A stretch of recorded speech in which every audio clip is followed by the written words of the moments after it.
மக்களுக்கு இப்போது புரிந்திருக்கும். என்ன புரிஞ்சிருக்கும்? மாற்றத்திற்கான மகன், மாற்றத்திற்கான தலைவன் கமலஹாசன் அல்ல, மண்ணின் மகன், மான தமிழன், செந்தமிழன் சீமான் தான் மாற்றத்திற்கான மகன் என்பது தெரிந்தது. அப்ப இந்த தேர்தலில் போன முறை மக்கள் நீதி மையத்துக்கு போட்ட அந்த 3.8 விழுக்காடு ஓட்டு இந்த முறை யாருக்கு விழும் நினைக்கிறீங்க? யாருக்கு விழும்? கமலஹாசன் திமுக போய் கூப்பிட உட்கார்ந்தாங்கிறதுக்காக திமுகவுக்கு விழும் நினைக்கிறீங்களா? விழாது. அவன் திமுகவுக்கு போடணும்னு நினைச்சிருந்தா போன தேர்தலையே போட்டிருப்பான் இல்லையா?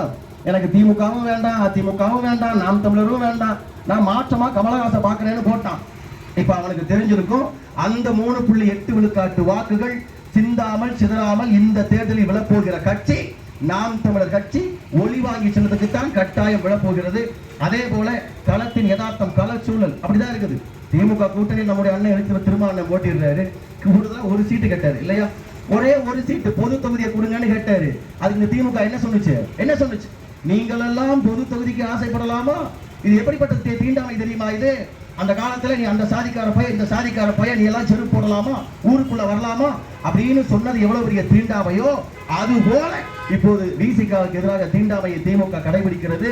இந்த தேர்தலில் நாங்கள் நம்புகின்றோம் அண்ணன் திருமாவை உயிருக்குயிராக நேசிக்கின்ற ஒட்டுமொத்த சிறுத்தைகளும் விடுதலை சிறுத்தைகளும் இந்த முறை விசிகா போட்டியிடுகின்ற விழுப்புரம், சிதம்பரம் 2 தொகுதியை தவிர மீறி 38 தொகுதியிலும் சிறுத்தைகள் வாக்கு செலுத்த போகின்ற கட்சி நாம் தமிழர் கட்சி. ஒளி வாங்கி சின்னம் நீங்க பார்க்கதான் போறீங்க. அதே போல பாமக ஐயா ராமதாஸ் ஐயா பாஜகவோட கூட்டணி மாறி மாறி திமுக அதிமுக, இப்ப பாஜகவோட நாங்கள் நம்புகின்றோம். எங்கள் பாட்டாளி சொந்தங்கள் அந்த பாமக போட்டியின்ற 10 தொகுதிகள் வேண்டுமானால் மாம்பழத்துக்கு போடுவார்கள். ஐயா சொன்னாருன்னா தலைகீழா குதிச்சாலும் குதிப்பாங்களே ஒழிய தாமரைக்கு ஒருபோதும் வாக்களிக்க மாட்டார்கள்.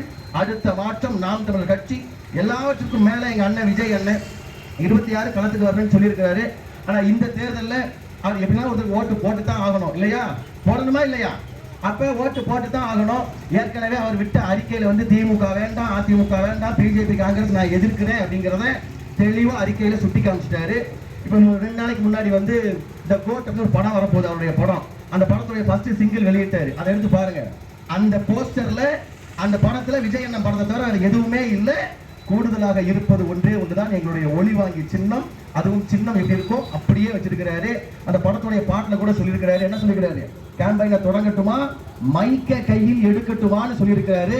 ஒரு தீவிரமான விஜய் ரசிகனாக நான் எப்படி புரிஞ்சுக்கிறேன் அப்படின்னா, இந்த தேர்தலில் விஜய் ரசிகர்களை எல்லாம் மைக்கை கையில் எடுங்கள், ஒளி வாங்கிக்கு ஓட்டு போடுங்கள் என்று அண்ணன் விஜய் சொன்னதாக நாங்கள் புரிந்து கொள்கிறோம். இது எல்லாவற்றையும் வைத்து பார்க்கின்ற போது அதே போல நாங்கள் போட்டிருக்கிற உழைப்பு உண்மையில் எங்களுக்கு தன்னிறைவான உழைப்பை நாங்கள் தந்திருக்கிறோம். இந்த தொகுதியில் மட்டுமல்ல, 40 தொகுதிகளிலே சீவானின் தம்பிகள் உயிரை கொடுத்து இரட்டிப்பு மடங்கு உழைப்பை போட்டு சமரசம் இல்லாமல் நாங்கள் உழைப்பை சிந்திருக்கிறோம்.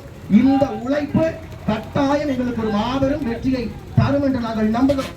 14 ஆண்டுகளாக களத்தில் இருக்கிற பிள்ளைகள், நாம் தமிழ் பிள்ளைகளுக்கு இந்த தேர்தல் ஊதியம் தரக்கூடிய தேர்தலாக, சம்பளம் தரக்கூடிய தேர்தலாக இந்த தேர்தல் இருக்கும் என்று நாங்கள் நம்புகிறோம். அதை சாத்தியப்படுத்த வேண்டியது மக்களாகிய நீங்கள்.